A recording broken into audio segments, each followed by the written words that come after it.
Hello and thank you for tuning in. My name is Daniel Carrizales from stockmusiclicensing.com. Now today I'm going to be mastering a stock music track that I'm going to be licensing on different royalty-free libraries. And this is a rock or a pop rock track, and it is quite an intense, a dense mix.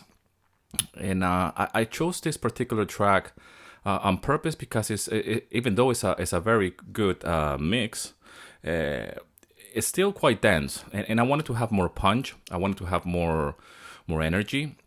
I just want to play it to you very quickly so you can get an idea of what we're working with today. So here it goes.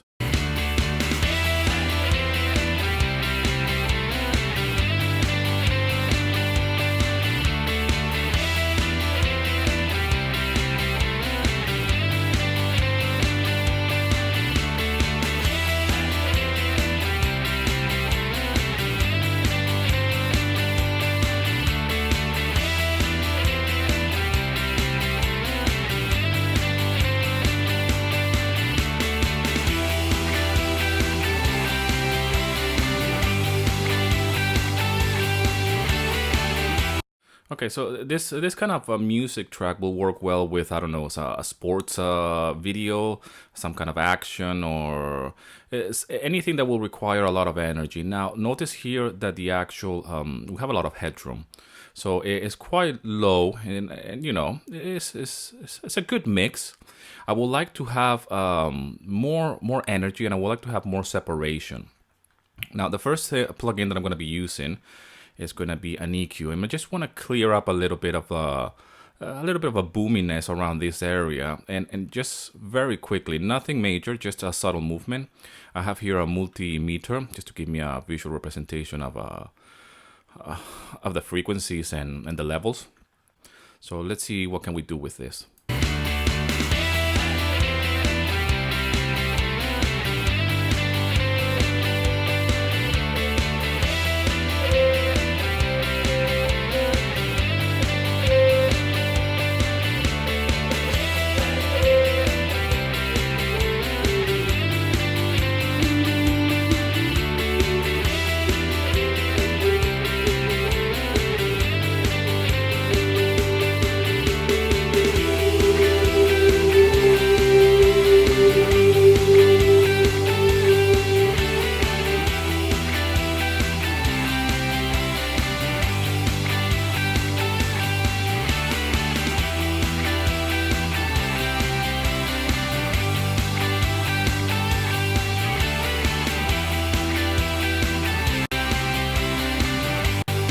Nothing major, just a little bit of a boominess around here. You gotta be careful when you're mastering with not go too extreme when it comes down to EQing. This is just very subtle. I don't think I need to do anything else with this particular track when it comes down to EQ, and because I want to jump right into a multiband compressor and how I use this as a way of getting even more energy and really boosting some frequencies as well. Now I use it only on two bands here. Pretty much you can think of just bass and treble. And it's a little bit of an unconventional or a very minimal approach to this particular track. Keep in mind that every single track that you're going to be mastering, it requires a different treatment. There's no one fits all. So here I have very quickly the ratio. I'm going to actually put this a little bit different, maybe a little bit 2 to 1 maybe. Let's try like that. Well, maybe this.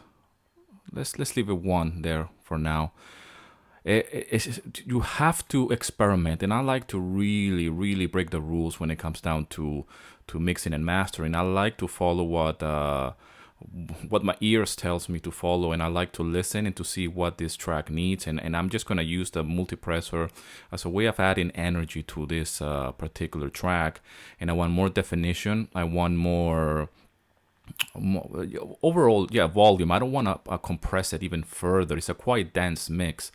So if I start compressing even more and really squashing the sound, it's just going to sound even smaller and smaller and smaller. And I don't want to do that with this particular track. I want this track to actually expand, if you will, and this is a great way to do it. So I'm just gonna play it and see how can I start applying this fantastic plugin to this particular track. So let's rock and roll immediately.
Now it's compressing quite a lot there.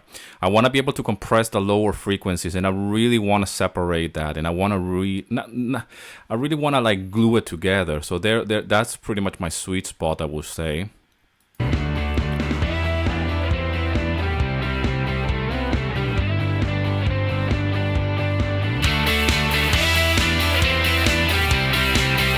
Okay, let's go now with the higher frequencies. So a slightly different treatment. Let's see what can we do here.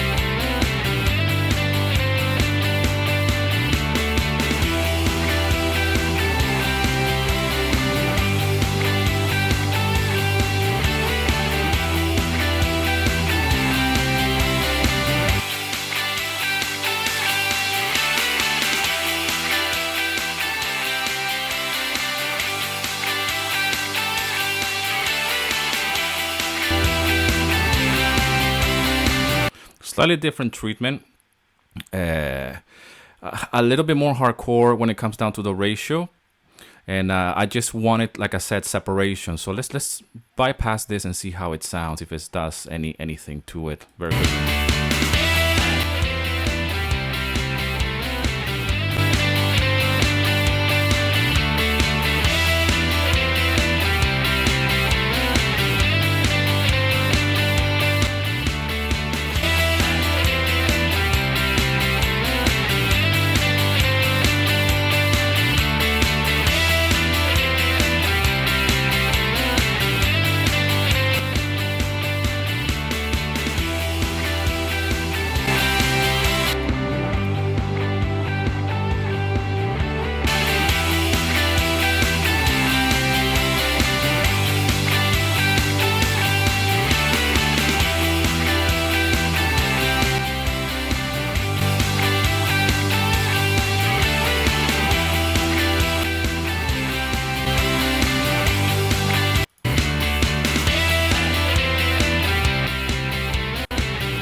It's a little bit, give it a little bit more tone, more meat. I can still control just the bass and the treble, and it just gives me a little bit of more separation.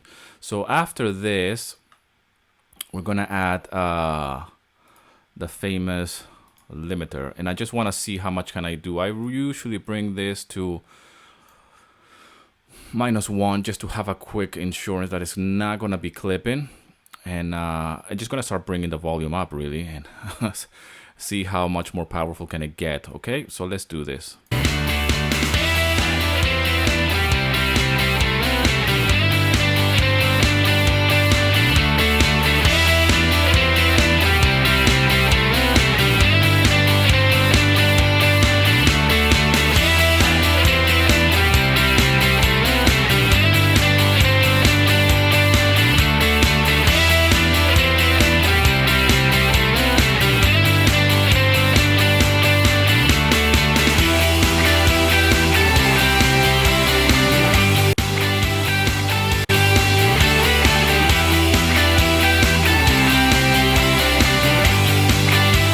I don't want to squash the whole song. Like I said, it's very dense, and I picked this particular track on purpose just to show you that it's a little bit of an unconventional treatment, I guess, when it comes down to the multipressor, and it's just a way of experimenting. Really, just treat your songs or your mastering by just experimenting and really bring things up and down and see what sounds and what doesn't really sound good to you, and just experiment. It's the best way to do it, and you can do it yourself. That's the thing, and you don't need really any expensive plugins or anything, and you can just experiment with whatever you have with just 3 stock plugins. Now I'm gonna play it again from the beginning and just really bypass everything and see what's the difference between the mix and now the master, the final product. So here we go.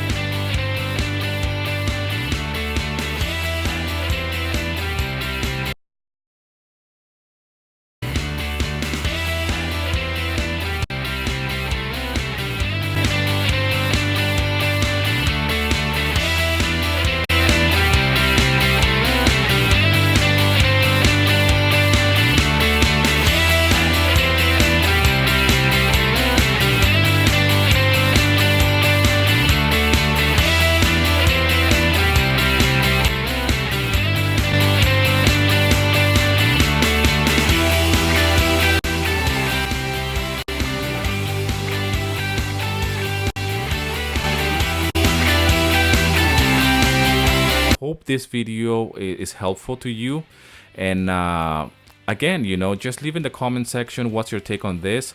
I'm like I said, I'm gonna be mastering an acoustic track. I'm gonna be mastering as well a corporate track. I'm gonna be mastering I don't know what else I can really master, so to give you different examples, but it's all gonna be around mastering music tracks for licensing in general. So see if I can master for the next track.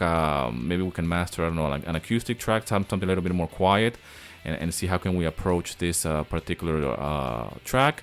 So again, thanks a lot for all the love and support. Thanks for watching, for all the comments, and as always, rock and roll, and here's to your success.